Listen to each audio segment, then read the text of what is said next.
Olá! A Brás em Teatro deseja que estejam todos de boa saúde e que assim nos mantenhamos todos até que esta tormenta passe. Os dias não têm sido fáceis, mas juntos vamos conseguir vencer. Hoje é Dia Mundial do Teatro. Também ele um Dia Mundial do Teatro completamente atípico, completamente fora de normal. Porque é um Dia Mundial do Teatro com teatros fechados. Porque é um Dia Mundial do Teatro sem teatro. No entanto, a Brás em Teatro não poderia deixar de evocar a efeméride. E por isso resolvemos partilhar convosco alguns registros que foram feitos única e exclusivamente para arquivo. Nunca foram pensados para serem exibidos. No entanto, não o poderíamos deixar de fazer no dia de hoje porque consideramos que é a forma de podermos mostrar-vos que vocês são importantes para nós.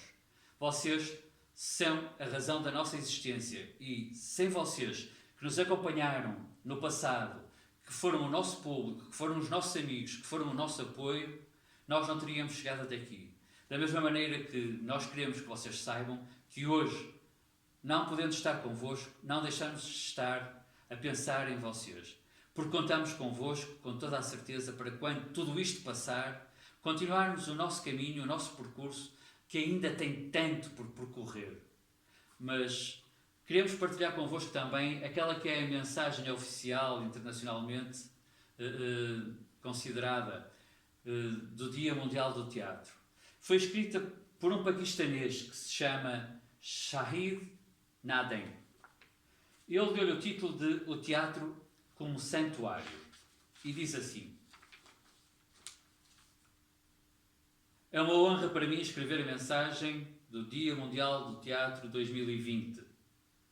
É um sentimento que me inspira a maior das humildades, mas é também emocionante o pensamento de que o teatro paquistanês e o Paquistão tenham sido reconhecidos pelo Instituto Internacional do Teatro, a mais influente e representativa entidade do teatro mundial dos nossos dias. Esta honra é também um tributo a Madhya Gawar, ícone do teatro e fundadora do Ashoka Theatre, também minha companheira de vida, que faleceu há 2 anos. A equipa do Ashoka percorreu um longo e difícil caminho, literalmente desde a rua até ao teatro. Mas essa é a história de muitos grupos de teatro, estou certo. Nunca se trata de uma navegação calma ou fácil. É sempre uma luta.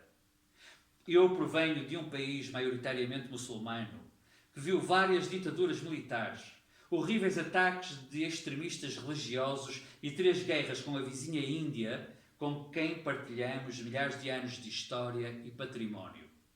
Ainda hoje vivemos com medo de uma guerra desenfreada, como o nosso irmão gêmeo vizinho.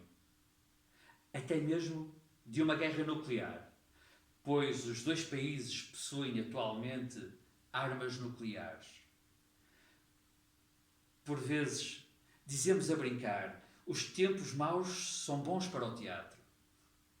Não há escassez de desafios para enfrentar, de contradições para expor, nem de estado de coisas para subverter. O meu grupo de teatro, a Ashoka, e eu, temos caminhado sobre esta corda bamba há já 36 anos. Tem sido, de facto, uma corda bamba manter o equilíbrio entre entretenimento e educação, entre pesquisa e aprendizagem a partir do passado e preparação do futuro, entre livre expressão criativa e confrontos temerários com a autoridade, entre teatro socialmente crítico e financeiramente viável, entre tentar alcançar as massas e estar na vanguarda. Pode dizer-se que um fazedor de teatro tem de ser um conjurador, um mágico. No Paquistão, subsiste uma divisão clara entre o sagrado e o profano. Para o profano, não há lugar para o questionamento religioso, enquanto que para o sagrado não existe possibilidade de debate livre ou novas ideias. De facto, a elite conservadora considera que a arte e a cultura estão fora do seu alcance devido aos seus jogos sagrados. Por isso, o campo de atuação dos artistas performativos tem sido como uma corrida de obstáculos. Primeiro, têm que fazer prova das suas credenciais de bons muçulmanos e cidadãos cumpridores. E depois, tentar demonstrar que a dança, a música e o teatro são permitidos no Islão. Por isso, um grande número de muçulmanos zelosos tem mantido relutância em aceitar as artes performativas, apesar de existirem elementos de dança, música e teatro associados às suas vidas cotidianas.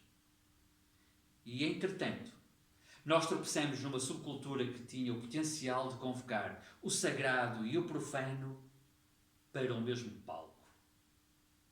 No Paquistão, durante o regime militar da década de 80, o Ajoca foi criado por um grupo de jovens artistas que desafiaram a ditadura através de um teatro corajoso, política e socialmente dissonante.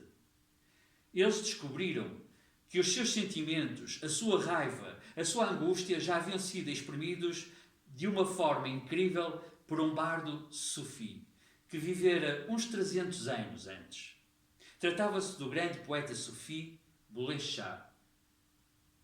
O Ajoca descobriu que podia manifestar declarações politicamente explosivas através da sua poesia, desafiando uma autoridade política corrupta e uma elite religiosa preconceituosa. As autoridades podiam proibir-nos ou banir-nos, mas não podiam fazer o mesmo a um popular e reverenciado poeta sufi, como Bulleh Shah. Descobrimos que a sua vida era tão dramática e radical como a sua poesia, que lhe valeu condenações religiosas e ostracismo durante a sua existência. Escrevia então Bulha, uma peça acerca da vida e luta de Bulleh Shah.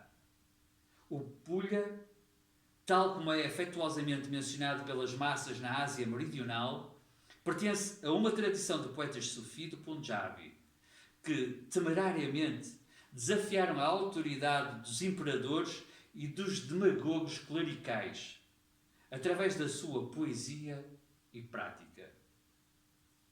Escreveram na língua do povo e acerca das aspirações das massas. Na música e na dança, encontraram os veículos para alcançar uma associação direta entre o homem e Deus, contornando com desprezo os intermediários religiosos exploradores. Desafiaram as divisões de classes e de género e encararam o planeta com deslumbramento como manifestação do Todo-Poderoso. O Conselho das Artes de Lahore rejeitou o texto, argumentando que não se tratava de uma peça, mas apenas de uma biografia. Contudo, quando a peça foi representada num evento alternativo no Instituto de Goethe, o público viu, percebeu e gostou do simbolismo da vida e da poesia do poeta do povo. As pessoas puderam identificar-se totalmente com a sua vida e a sua época e estabelecer paralelismos com as suas próprias vidas e épocas. Uma nova forma de teatro nasceu naquele dia, em 2001. Música devota, Qawwali, dança da Mahal Sufi e a recitação de poesia inspiradora, até mesmo o cântico meditativo Zikir, tornaram-se partes da peça. Um grupo de Sikhs que estavam na cidade para assistirem a uma conferência Punjabi e que apareceram para ver a peça, invadiram o palco no final, a chorar, a abraçar, a beijar os atores. Estavam a partilhar o palco pela primeira vez com muçulmanos punjabis, após a partição da Índia de 1947, que resultou na divisão do Punjab em linhas comunais. Bulleh Shah era-lhes tão querido como para os muçulmanos punjabis e para os sufis. Isso transcendia as divisões comunais e religiosas. A esta estreia memorável seguiu-se a Odisseia Indiana de Bulleh Shah, começando com uma inovadora digressão pela parte indiana do Punjab. Bulha foi representada de lés a lés da Índia. Mesmo em momentos de sérias tensões entre os dois países e em lugares em que o público não sabia uma única palavra de Punjabi, mas adorava cada momento da peça. Ao mesmo tempo que as portas do diálogo político e da diplomacia se iam fechando uma a uma, as portas das salas de teatros e os corações do público indiano permaneceram abertos de par em par. Durante a digressão do Ajoka pelo Punjab indiano em 2004, após uma récita muito bem acolhida perante um público rural de milhares de pessoas, um velho acercou-se do ator que interpretava o papel do grande sufi. O homem estava acompanhado por um jovem. O meu neto está muito mal. Por favor, lance uma bênção sobre ele. O ator foi apanhado de surpresa e disse: Babaji, eu não sou o Bulleh Shah, sou apenas um ator a representar o seu papel. O homem começou a chorar e disse: Por favor, abençoe o meu neto. Eu sei que ele vai recuperar se você o fizer. Nós sugerimos ao ator que concedesse o desejo ao velho homem. O ator lançou uma bênção sobre o rapaz. O velho ficou satisfeito. Antes de ir embora, disse estas palavras: Filho, tu não és um ator. Tu és a reencarnação de Bulleh Shah, o seu avatar. De repente, todo um novo conceito de representação, de teatro, despontou para nós, no qual o ator se torna na reencarnação da personagem que ele ou ela interpreta. Nos 18 anos de digressão de Bulha, reparamos numa idêntica resposta por parte de um público aparentemente impreparado, para o qual o espetáculo não é apenas um entretenimento ou uma experiência intelectualmente estimulante, mas um emocionante e comovente encontro espiritual. De facto, o ator que interpretava o mestre Sufi Bulleh Shah estava tão profundamente influenciado pela experiência que ele próprio se tornou um poeta sufi e desde então publicou 2 coleções de poemas. Os intérpretes envolvidos partilharam que, quando este espetáculo começa, eles sentem que o espírito de Bulleh Shah está entre eles e parece-lhes que o palco se eleva a um plano superior. Um académico indiano deu o título Quando o Teatro se Transforma em Santuário a um texto que escreveu sobre esta peça. Eu sou um leigo e o meu interesse no sufismo é principalmente cultural. Interessam-me mais os aspectos artísticos e performativos dos poetas sufi do Punjabi do que aos meus públicos, que podem não ser propriamente extremistas nem pessoas intolerantes, mas antes possuírem crenças religiosas sinceras. Explorar histórias como a de Bulleh Shah, e há tantas em todas as culturas, pode tornar-se uma ponte entre nós e os fazedores de teatro e uma plateia que, mesmo desconhecedora, pode ser entusiasta. Juntos podemos descobrir as dimensões espirituais do teatro e construir pontes entre o passado e o presente, rumo a um futuro que é o destino de todas as comunidades, crentes e não crentes, atores e velhos, assim como os seus netos. A razão pela qual partilho a história de Bulleh Shah e a nossa exploração de um género de teatro sufi é que, enquanto a representamos no palco, por vezes deixamos-nos levar pela nossa filosofia do teatro, pelo nosso papel de pronunciadores de mudança social e, ao fazê-lo, deixamos para trás um vasto setor de massas. No nosso compromisso com os desafios do presente, privamos-nos das possibilidades da experiência espiritual profundamente emotiva que o teatro pode proporcionar. No mundo de hoje, no qual a intolerância, o ódio e a violência estão de novo em ascensão, as nações parecem estar umas contra as outras. Os crentes combatem outros crentes e as comunidades destilam ódio contra outras comunidades. E no entretanto, crianças morrem de subnutrição.